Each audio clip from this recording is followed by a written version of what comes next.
Eternal love episode 82। तो पिछले episode में हमने देखा कि सीन को वेंडी की सौतेली बहन केल्सी के बारे में पता चलता है और फिर डिनर करने के बाद वेंडी मूवी की टिकट्स बुक कर देती है। दोनों थिएटर में आ जाते हैं। तभी सीन वेंडी को अपना फोन दिखाते हुए बोलता है, देखो मैंने तुमसे कहा था डिजास्टर मूवी की टिकट बुक करने के लिए, लेकिन तुमने हॉरर फिल्म की बुक कर दी है। टिकट्स देखकर वेंडी बोलती है, लगता है मुझसे गलती हो गई है। अच्छा, सीन बोला। उसके बाद वेंडी सोचती है, मुझे ऐसा नहीं करना चाहिए था। कहीं हॉरर मूवी देखकर सीन डर गया तो? तभी वेंडी सीन से बोली, सीन अगर तुम्हें डर लगे तो तुम चिंता मत करना, मैं हूं ना, मैं तुम्हें प्रोटेक्ट करूंगी। वेंडी की बात सुनकर सीन को हंसी आने लगती है। वेंडी आके बोली, सॉरी मुझसे गलती हो गई।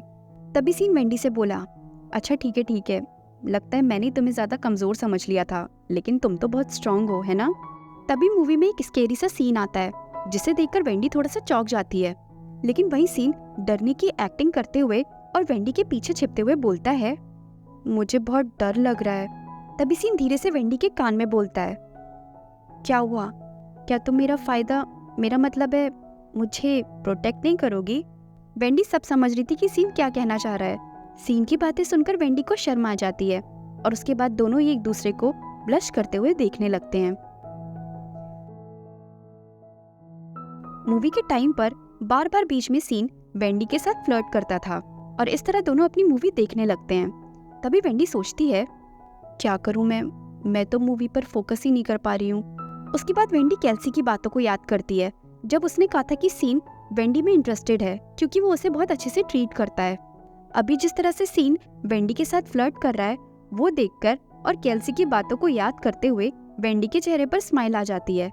वेंडी सोचती है, तो इसका मतलब मेरा अंदाजा गलत नहीं था, सीन को मैं सच में पसंद हूँ। वेंडी समझ गई थी कि सीन उसे पसंद करता है। फिर हमें 2 हफ्ते बाद का सीन दिखाया जाता है। वेंडी के पास उसकी कलीग का फोन आता है। उसकी कलीग बोली, वेंडी बायू सिटी में एक टनल टूट गई है, इसलिए हमें अभी और इसी वक्त वहाँ के लिए निकलना होगा। हम तुम्हारे रूम पर पहुँचने वाले हैं, तुम जल्दी से अपना सामान पैक करके नीचे आ जाओ। ठीक है, वेंडी बोली। उसके बाद वेंडी रेडी होकर जा ही रही होती है, तभी सीन पीछे से वेंडी को रोकता है और उससे बोलता है, कितने दिनों की है तुम्हारी ट्रिप? वेंडी बोली, 2 हफ्ते की। तभी वेंडी सीन को देखकर सोचती है, पता नहीं मैं सीन के बर्थडे तक वापस लौट पाऊंगी या नहीं। तभी सीन बोला, ठीक है, अपना ध्यान रखना। ओके, वेंडी बोली। उसके बाद वेंडी वहां से जाने लगती है। वेंडी जा ही रही होती है, तभी सीन फिर से एक बार वेंडी को रोकता है और उससे बोलता है, सुनो। सीन की आवाज पर वेंडी पीछे मुड़कर देखती है। सीन आगे बोला, जल्दी वापस आना, मुझे तुमसे कुछ कहना है। वेंडी बोली, क्या तुम अभी नहीं बता सकते? सीन स्माइल करते हुए बोला, अगर मैंने अभी बता दिया तो तुम अपने काम पर फोकस नहीं कर पाओगी। सीन की बात सुनकर वेंडी ब्लश करने लगती है क्योंकि शायद उसे अंदाजा हो गया था कि सीन उससे क्या बोलने वाला है। तभी वेंडी अपनी कलीग की बात याद करती है। उसकी कलीग ने उसको बोला था, मुझे लगता है तुम दोनों को अपने रिलेशनशिप पर थोड़ा तेजी से काम करना चाहिए। वेंडी बोली, लेकिन इतनी जल्दी? उसकी कलीग आगे बोली, इसमें जल्दी क्या है, तुम दोनों डेट ही तो करोगे, कौन सा शादी कर रहे हो? लेकिन अगर तुम्हें फिर भी थोड़ा ऑकवर्ड लग रहा है तो तुम उसके इनिशिएट करने का वेट कर सकती हो।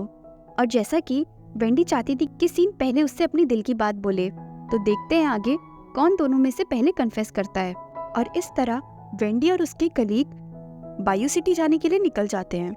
वेंडी बड़ी गुमसुम उदास बैठी होती है और सोचती है, पता नहीं सीन मुझसे क्या बोलने वाला था, अब तो मैं और भी ज्यादा फोकस नहीं कर पा रही हूँ। तभी वेंडी के पास नोटिफिकेशन आता है। केल्सी ने वेंडी को फ्रेंड रिक्वेस्ट भेजा था और उसने लिखा था, मैं तुम्हें उस रात डिनर की सभी पिक्स भेज रही हूँ। वेंडी केल्सी का मैसेज पढ़ती है और उसकी फ्रेंड रिक्वेस्ट एक्सेप्ट कर लेती है। तभी केल्सी मुंह बनाते हुए आगे लिखती है, मैंने तुम्हें आज तक इतनी बार फ्रेंड रिक्वेस्ट भेजी लेकिन तुमने कभी भी एक्सेप्ट नहीं की, लेकिन तुमने सिर्फ कुछ फोटोज के लिए मेरी फ्रेंड रिक्वेस्ट आज एक्सेप्ट कर ली। वाह, ये तो बहुत बुरी बात है। तभी वेंडी सारी फोटोज को ध्यान से देखने लगती है और वो नोटिस करती है उन सभी फोटोज में सीन सिर्फ और सिर्फ वेंडी की तरफ ही देख रहा है। उन फोटोज को देखकर वेंडी शॉक रह जाती है और सोचती है, इन सभी 5 पिक्स में क्या सीन मेरी तरफ देख रहा है? तभी वेंडी उस रात को याद करती है जब सीन और वो दोनों लोग मूवी देखकर घर वापस आए थे। वेंडी ब्लश करते हुए आगे सोचती है, अब समझ में आया, जब उस रात मैंने सीन से फोटोज मांगी थी तो उसने मुझे क्यों नहीं दी थी। उस रात वेंडी ने जब सीन से फोटोज मांगी थी तब सीन ने ये कहकर मना कर दिया था कि उसके पास फोटोज अभी तक नहीं आई हैं। लेकिन ऐसा नहीं था। सीन नहीं चाहता था कि वेंडी ये नोटिस करे कि वो सारी फोटोज में सिर्फ उसी की तरफ देख रहा है, इसलिए उसने वेंडी से झूठ बोला था। फिर हमें बायू सिटी में हुए हादसे का सीन दिखाया जाता है। टनल टूटने की वजह से काफी लोग अपनी जान दे चुके थे और काफी लोग घायल हो गए थे। वेंडी वही रिपोर्टिंग करने पहुंच जाती है। जब वेंडी रिपोर्टिंग करके बाहर आती है तभी उसका कलीग उससे पूछता है, तो फाइनली तुम आ गई, अंदर का माहौल कैसा है? वेंडी बोली, अंदर बहुत बुरी हालत है, जितना हमने सोचा था उससे भी ज्यादा। तभी उनका कैमरामैन बोला, मैं जितनी जल्दी हो सकता है तुम्हें सारी फोटोज और क्लिप्स भेज दूंगा।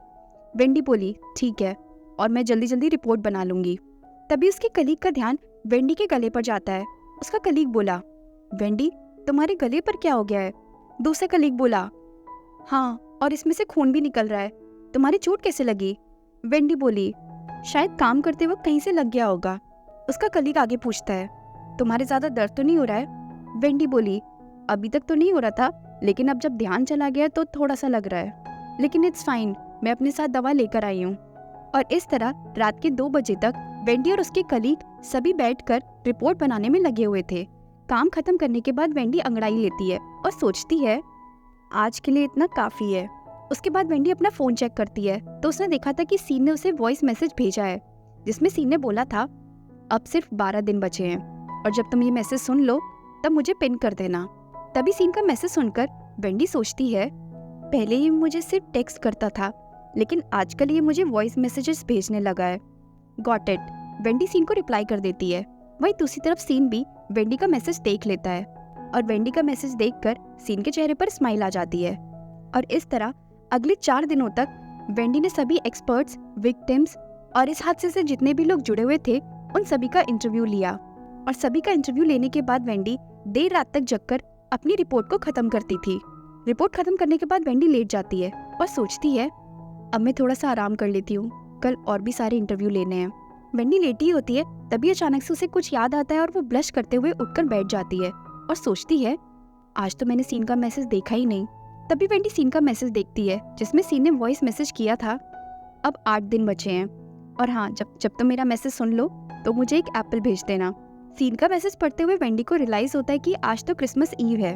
उसके बाद वेंडी सीन को मैसेज करती है जिसमें वो लिखती है, अब मैं सोने जा रही हूँ और हाँ, मैरी क्रिसमस, ये लो एप्पल का इमोजी, और अगली बार मैं तुम्हें रियल वाला एप्पल ला कर दूंगी। और इतना मैसेज कर वेंडी लेट जाती है और सोचती है, अगर ये बिजनेस ट्रिप बीच में नहीं आई होती तो आज मेरी ऑफिस की छुट्टी होती और इस साल का न्यू ईयर मैं सीन के साथ सेलिब्रेट करती, लेकिन अब मैं चाहकर भी वापस टाइम से नहीं पहुंच पाऊंगी।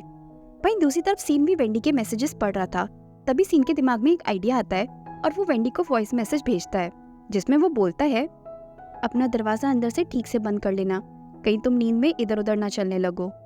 दरवाजा बंद करने के बाद तुम अपने बेडरूम में ही चलोगी, क्योंकि उस तरह चलते हुए तुम्हें सिर्फ और सिर्फ मुझे देखने का हक है, किसी और को नहीं। ठीक है, वेंडी भी रिप्लाई करती है, okay good night. Seen reply कर देता है और इस तरह वेंडी भी सीन को गुड नाइट बोलकर सो जाती है। तो अब बहुत जल्दी सीन का बर्थडे आने वाला है, तो देखते हैं सीन के बर्थडे तक वेंडी सीन के पास पहुंच पाएगी या नहीं। जानने के लिए सुनते रहिए इटर्नल लव। और हाँ, जाने से पहले चैनल को सब्सक्राइब, लाइक और वीडियो को शेयर करना ना भूलें। Thank you.